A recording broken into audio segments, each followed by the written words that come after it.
Hello students, formula and functions in spreadsheet series का ये second video है और इसमें हम आपको एक्सेल के ऑटोफिल फीचर्स के बारे में बताएंगे।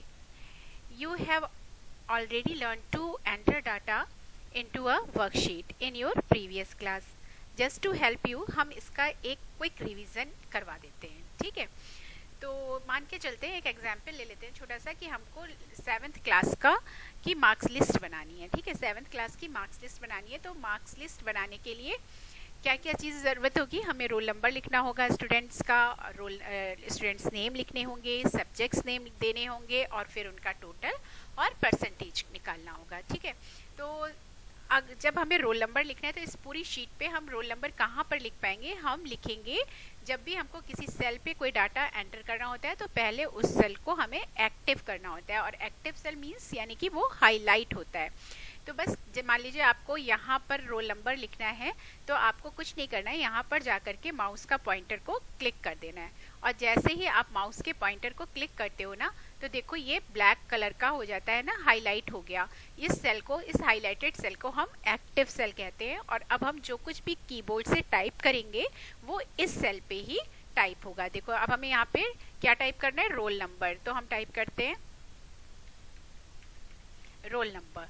तो अब इसके बाद हमको यहाँ पर स्टूडेंट का नेम लिखना है, तो बस यहाँ पर या तो हम माउस का पॉइंटर क्लिक कर दें या फिर अपनी एरो की से इस लाइन पर आ जाएं, ठीक है। अब यहाँ पर हमें क्या चीज लिखना है, यहाँ पर हमें लिखना है स्टूडेंट्स नेम।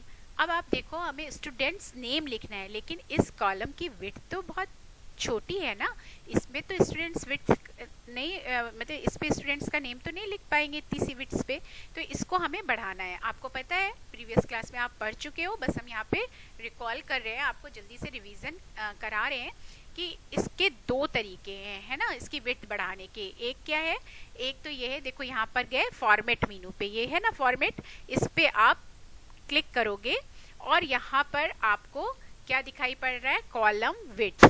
थर्ड ऑप्शन आपको मिल रहा है ना, कॉलम विड्थ। आप इस कॉलम विड्थ पे क्लिक कर दोगे और जैसे ही आप क्लिक करोगे एक छोटी सी विंडो आपके सामने आ गई और उस पे है कॉलम विड्थ। अब यहाँ पर आपको अपने कॉलम की जितनी भी विड्थ देनी है वो आप उतना पॉइंट यहाँ पर लिख दीजिए। 25 इट इज अप्रोप्रिएट होती है कि कोई भी नाम फीड करने के लिए 25 मेरे ख्याल से सही रहती है, तो बस आप ओके कर दो। तो आपने देखा कि आपके इस कॉलम की विड्थ ऑटोमेटिकली बढ़ गई, ठीक है। एक तो तरीका ये होता है। दूसरा तरीका होता है कि हमको कुछ नहीं करना है, केवल हमें जिस कॉलम की विड्थ बढ़ानी या घटानी है उसके हेड पे जाना है। हेड मतलब जहां पर उस कॉलम का नाम लिखा हुआ है। जैसे मान लीजिए आपने F कॉलम की विड्थ बढ़ानी थी ना, तो बस इसके ऊपर गए और यहाँ पर जैसे ही आप देखो ये माउस का पॉइंटर प्लस के निशान की तरह है, लेकिन जैसे ही आप इसके H पे ले जाओगे इसको, ये क्या होगा, डबल हेडेड एरो में कन्वर्ट हो जाएगा। और बस तब आप इसके माउस का लेफ्ट बटन प्रेस करके अगर आप इसे राइट साइड ड्रैग करोगे तो इसकी विड्थ बढ़ जाएगी, और अगर आप लेफ्ट साइड करोगे तो विड्थ कम हो जाएगी, ठीक है। तो आपको जितनी विड्थ रखनी है आप उसको ड्रैग करके और उसको माउस को ड्रैग करो, और जहां पर आपका बिल्कुल अप्रोप्रिएट आपको मिल जाए वहां पर माउस का बटन रिलीज कर दो। उससे पहले आप माउस का बटन रिलीज मत करना। अब यहाँ पर हमको क्या लिखना है, स्टूडेंट नेम। तो अब यहाँ पे टाइप कर लेते हैं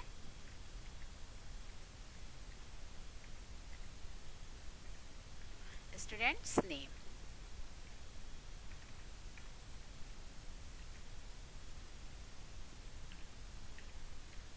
ठीक है, स्टूडेंट्स नेम देखा आपने, जो कुछ आप यहाँ टाइप करते हो ये फार्मूला बार पे भी शो होता है, ठीक है। जो आप सेल पे टाइप करोगे वो आपको फार्मूला बार पे भी दिखेगा। अब इसके बाद आपको सब्जेक्ट्स नेम और टोटल ये सब लिखना है। उससे पहले हमने आपसे बोला था कि आज हम आपको इस ट्यूटोरियल में क्या सिखाने वाले हैं, ऑटोफिल फीचर सिखाने वाले हैं, है ना।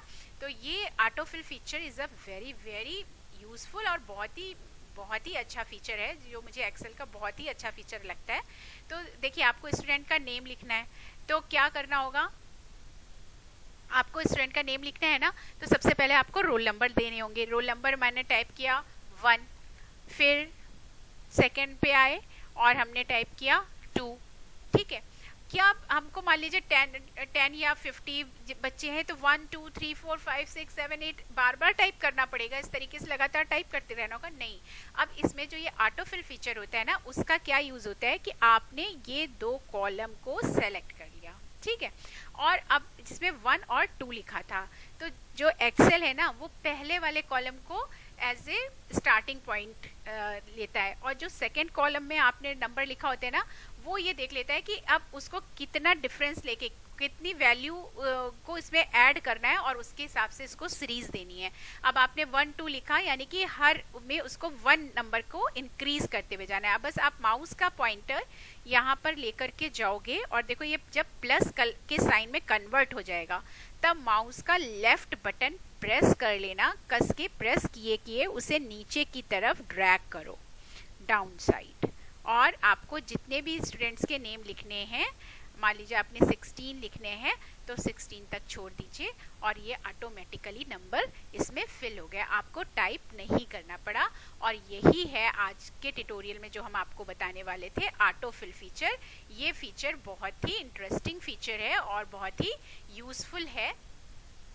केवल ये नंबर ही नहीं, मान लीजिए आपको ये तो देखो सीक्वेंस में आ गया ना 1 2 3 4 5 6। अब मान लीजिए आपको ऑड नंबर प्रिंट कराने हैं, ठीक है, ऑड नंबर प्रिंट कराने की पहले 1 प्रिंट होके आए और उसके बाद 3 प्रिंट होके आए, ठीक है, और फिर 5, यानी सारे ऑड नंबर 20 तक के आपको ऑड नंबर प्रिंट कराने हैं। तो आप कैसे करोगे?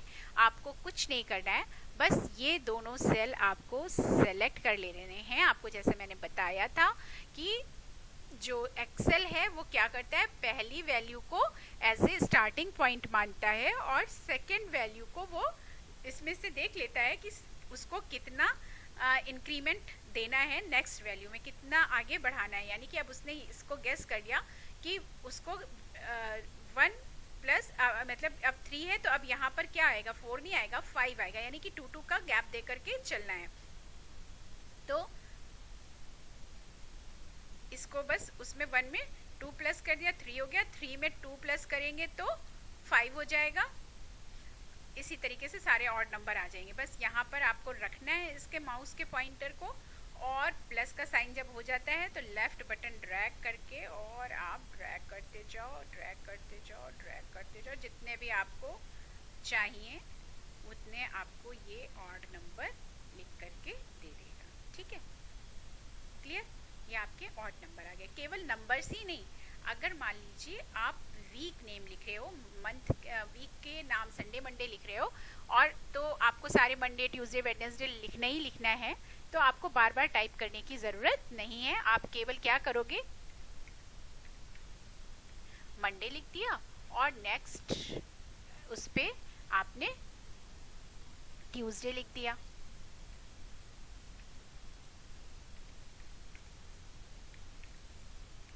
और अब क्या करना है, कुछ नहीं करना है, केवल ये वाला सेल और ये वाला सेल, ये दोनों सेल आपको सेलेक्ट कर लेने हैं, और सेलेक्ट करने के बाद आपको इसको नीचे की तरफ माउस का लेफ्ट बटन प्रेस किए किए ड्रैग करना है, ठीक है, और इसे आपको छोड़ देना है यहाँ पर ला करके। और आप देखिए Monday Tuesday Wednesday Thursday Friday Saturday Sunday, और फिर Monday Tuesday Wednesday Thursday Friday Saturday Sunday, जितना भी आप इसको नीचे ले जाओ बार बार ये उसको रिपीट करता हुआ चला जाएगा, और आपको ये नेम मिल जाएंगे। तो कोई भी सीरीज अगर आपको प्रिंट करानी है इस तरीके की, तब हम ऑटोफिल फीचर का यूज करते हैं। इतनी बात समझ में आ गई? तो बस आज के लिए इतना ही, क्योंकि ये बड़ा काफ़ी लेंदी हो जाएगा। इसी तरीके से अगर आपको जनवरी फरवरी टाइप करना है तो आप मंथ के नेम भी यहाँ पर देख करके और उसको ड्रैग कर देंगे तो जनवरी फरवरी भी आपका टाइप हो जाएगा, ठीक है। मान लीजिए यहाँ पे आपने लिखा जन, यहाँ पे लिखा फेब, और इस दोनों को आपने क्या किया, सेलेक्ट कर दिया